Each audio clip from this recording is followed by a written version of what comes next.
Jeff Bezos just backed a startup you've never heard of, and Nvidia is standing right next to him. CuspAI isn't building a chatbot or a copilot. It's using AI to discover the physical materials that future chips will be made from.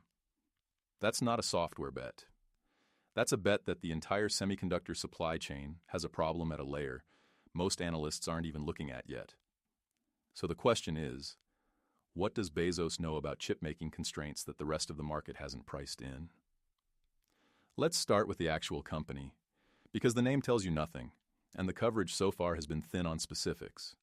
CuspAI is an AI startup focused on materials discovery. Specifically, hunting for new materials that can be used in chip making. Bloomberg reported the Bezos backing. Nvidia is a partner. That pairing alone signals something worth paying attention to, because Nvidia doesn't make strategic bets on early-stage companies out of charity. When Nvidia aligns with a materials-focused AI startup, it's because someone inside Jensen Huang's organization has concluded that the physical substrate of semiconductors is becoming a competitive variable, not a solved problem. Now, materials discovery as a field is not new. What's new is applying large-scale AI modeling to it. The traditional process of finding a viable semiconductor material involves years of laboratory synthesis, testing, and failure. Academic estimates have historically put the timeline from materials concept to commercial viability at a decade or longer. AI-accelerated discovery compresses that cycle by simulating atomic behavior at scale, running what would take a lab years to test in a fraction of the time. Why does this matter right now in 2026? Because the semiconductor roadmap is running into physical limits. The industry has wrung extraordinary performance out of silicon for decades. But as transistors approach atomic scale, the materials themselves, not just the manufacturing process, become the frontier. Finding materials with better thermal properties, higher electron mobility, or improved insulation characteristics could unlock the next generation of chips that pure engineering refinement cannot. Bezos and Nvidia aren't funding a science experiment. They're funding an option on the future of compute. That's a meaningful distinction when you're trying to understand capital flows in this space. CuspAI isn't happening in isolation. It's one data point in a pattern that's been accelerating through 2026. And if you're only reading the individual headlines, you're missing the architecture of what's being built. Today, AMD launched Helios, its first full rack-scale AI system, designed explicitly to compete with Nvidia at the infrastructure level. Microsoft is named as one of the earliest buyers. Read that carefully. Microsoft, which has a deep and publicly documented relationship with Nvidia through its Azure AI infrastructure, is now also buying AMD's competing rack system. That is not an accident of procurement. That is deliberate strategic hedging by one of the world's largest cloud operators. Simultaneously, the Wall Street Journal is reporting that the massive supply deals feeding the AI build-out are not the sure thing the market has been treating them as. The implication is that long-term AI infrastructure commitments, the multi-billion-dollar data center agreements that have been driving Nvidia's revenue story, carry more execution risk than their valuations currently reflect. Then you layer in the OpenAI executive commentary on China's Kimi K3 model, which kicked off a significant U.S. technology debate this week. That story is about competitive compression, the gap between U.S. and Chinese AI capability, closing faster than many U.S. executives anticipated publicly, which adds urgency to the domestic supply chain argument. Here's what ties these stories together.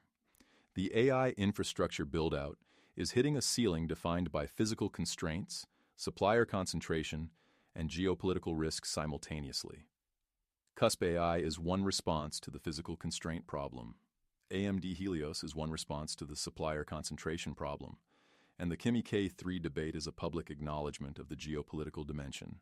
The actionable insight here is not to buy or sell any specific name. This is not financial advice. The insight is that supply chain diversification at every layer of the AI stack is no longer a theoretical risk management discussion. It is now the strategy being executed by the largest players in real time. Let's get concrete about what this cluster of news means for anyone who thinks analytically about where AI capital is flowing. First, the obvious observation. Bezos investing in a materials discovery startup is not a consumer play.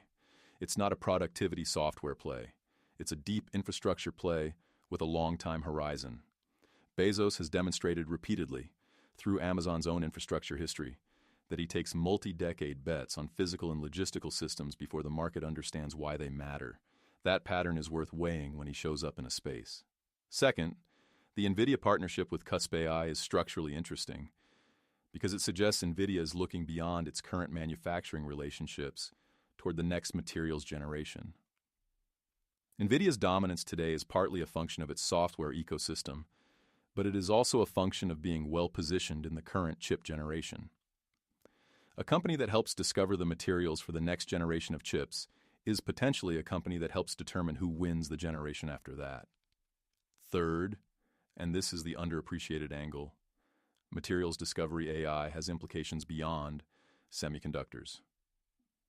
Battery chemistry, pharmaceutical compounds, advanced aerospace materials. The same modeling infrastructure that finds a better chip insulator can, in principle, find a better cathode material or a more stable protein structure.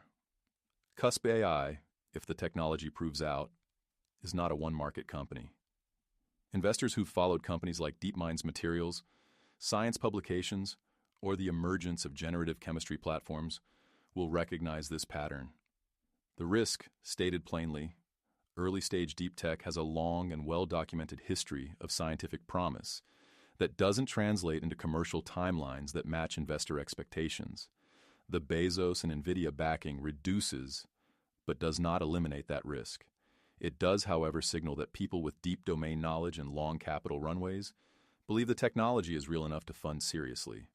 Watch which hyperscalers and foundries begin acknowledging materials constraints in their earnings calls and investor days through the rest of 2026.